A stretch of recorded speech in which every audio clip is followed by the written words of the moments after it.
Bonjour à toutes et tous, bienvenue dans ce premier hors-série de Radio Circulab. Ce hors-série est un hors-série de 3 épisodes en partenariat avec la Reuse Economy Expo. La Reuse Economy Expo, c'est le salon européen du réemploi. Chaque année, on y retrouve associations, entreprises, acteurs publics, éco-organismes et professionnels en tout genre qui, dans des secteurs très différents, ont une conviction en commun: l'économie du réemploi est le modèle de demain. La Reuse, c'est le rendez-vous de celles et ceux qui font du réemploi leur métier, leur mission et leur combat. Et pour la première fois, nous vous emmenons avec nous sur le terrain pour vivre le salon et rencontrer les gens qui le font vivre, les solutions qui y sont présentées et les idées qui s'y brassent.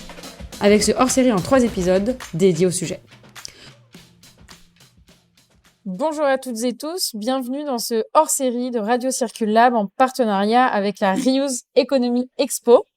Je suis pour ce premier épisode en présence de Célia Renson. Bonjour Justine. Bonjour Célia. Célia, tu es la fondatrice de la Reuse Economy Expo. Merci beaucoup d'avoir accepté de nous présenter le salon et puis évidemment, merci de l'organisation de ce salon. Est-ce que pour commencer, tu pourrais te présenter rapidement ? Donc, je suis Célia Renson, j'ai 41 ans et j'ai fondé Reuse Economy Expo, un salon dédié aux solutions opérationnelles de réemploi, réparation, reconditionnement, remanufacturing dans tous les secteurs de l'économie. Et je dirige ce salon avec une formidable équipe. Est-ce que tu pourrais nous présenter maintenant le salon, peut-être en quelques mots, avant ensuite de venir sur les détails des secteurs représentés ? Reuse Economy Expo, c'est 2 jours qui vont nous permettre d'accélérer la Reuse Economy à travers 2 leviers principaux. Le premier, c'est de pouvoir avoir accès à des solutions opérationnelles dans différents secteurs, de la réparation, du réemploi, du reconditionnement ou du remanufacturing, et de pouvoir aussi avoir accès à de l'information, de la formation dispensée par les meilleurs experts à travers des masterclass et des conférences. Peut-être pour compléter la présentation du salon, est-ce que tu aurais quelques chiffres clés sur le salon ? Donc le salon, c'est plus de 4000 participants uniques sur les 2 jours, c'est plus de 220 exposants, plus de 500 solutions opérationnelles qui sont exposées, 80 conférences et masterclass qui sont dispensées en 2 jours par 300 intervenants et intervenantes de tous horizons.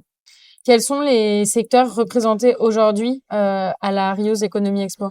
Cette année, en 2026, on a eu 6 secteurs. Donc, historiquement, le secteur de l'emballage, ensuite les équipements électriques, électroniques et les batteries, tout ce qui est mobilier et objets, le textile, la construction et le bâtiment, qui sont nouveaux cette année, et bien entendu, le conseil et l'accompagnement, sans qui on ne pourrait pas faire grandir ces solutions. Aujourd'hui, c'est la 8e édition cette année. C'est un format qui a évolué, à la fois qui est passé, donc qui couvre, qui est multisectoriel, par ailleurs maintenant qui est aussi au niveau européen, et tu mentionnais plus de 30 nationalités l'année dernière. Comment est-ce que justement ce salon a évolué à travers toutes ces années, et est-ce que ça c'est révélateur d'une évolution de la Reuse Economy ? On a eu 2 évolutions. La première qui est une évolution sectorielle. Historiquement, notre salon était centré sur les solutions de reuse dans le secteur de l'emballage. Et on l'a fait évoluer dans les autres secteurs parce qu'en fait, la Reuse Economy, elle ne s'arrête pas aux emballages. Elle est valable dans le secteur de l'automobile, du textile, des batteries, bref, des secteurs qu'on a commencé à agréger ici d'une part. Et aussi, elle n'est absolument pas, elle s'arrête pas aux frontières françaises, mais elle est internationale. Donc nous, on a voulu, parce qu'aujourd'hui, les entreprises qui agissent, les lois se font au niveau européen et au niveau international, et c'est ça qui va en fait faire changer les économies. Eh bien, on a voulu un salon qui décloisonnait en fait notre sujet de la Reuse Economy.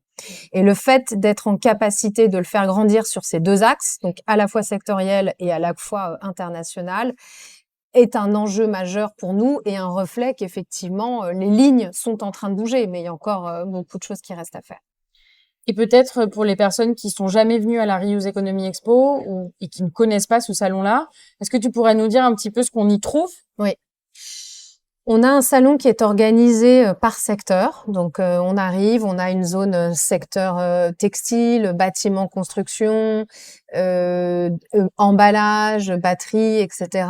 Et dans ces zones-là, on va avoir des exposants qui montrent des solutions opérationnelles. Donc, ça peut être des machines pour déconsigner des emballages, ça peut être des lignes de lavage, ça peut être un appartement témoin avec une matériothèque pour tout ce qui va être bâtiment construction. Ça peut être aussi du reconditionnement de batteries. Ça peut être aussi des applications pour la traçabilité, parce que la traçabilité est au cœur et cross-secteur de la reuse économie, et aussi les nouveaux projets et les innovations comme le DPP, le Digital Product Passport. Donc ça, c'est vraiment la zone cœur du salon, celle qui permet de faire. Et ensuite, il y a celle qui permet de s'informer et d'évoluer, et là qui est constituée de 2 espaces de conférences, une emballage, une cross-secteur, et de 3 zones de masterclass qui permettent de dispenser dans des formats beaucoup plus courts de 30 minutes des expertises très pointues sur les sujets. Donc on comprend bien comment s'organise le salon. Maintenant, un visiteur ou une visiteuse qui vient ici, avec quoi il ou elle repart? Moi, j'ai envie qu'ils repartent avec 2 choses. La première, c'est d'avoir vraiment pris conscience que la reuse économie est en marche, qu'elle est en train de s'accélérer, qu'elle est concrète, qu'elle est déjà une réalité. Et 2, qu'il a fait des formidables rencontres et qu'il passe à l'action. Super. Et maintenant, quoi faire après le salon, que ce soit pour un exposant, une exposante, ou que ce soit pour quelqu'un qui nous écoute et qui n'a pas pu venir cette année?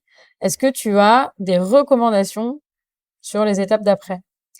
Sur notre site internet, on a une rubrique publications, appels et publications. Donc, il y a 2 choses qu'on peut faire.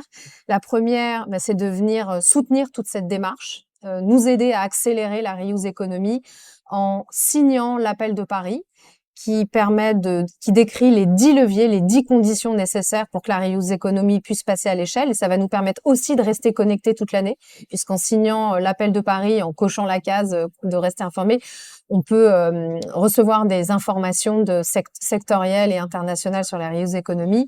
Et le deuxième point, c'est de lire, de télécharger gratuitement notre publication 10 leviers pour passer à l'échelle dans la reuse économie, une publication de 45 pages qu'on a condensée pour pouvoir approfondir ces 10 leviers à travers le regard de 27 experts français et européens.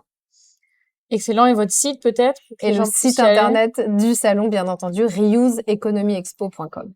Super, un grand merci Célia, bravo pour cette initiative. Et puis à toutes celles et ceux qui nous écoutent, je vous dis à l'année prochaine au salon. Merci.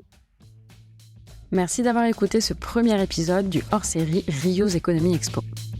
Dans le deuxième épisode, nous partirons à la rencontre de 5 exposants, acteurs de cette économie du réemploi.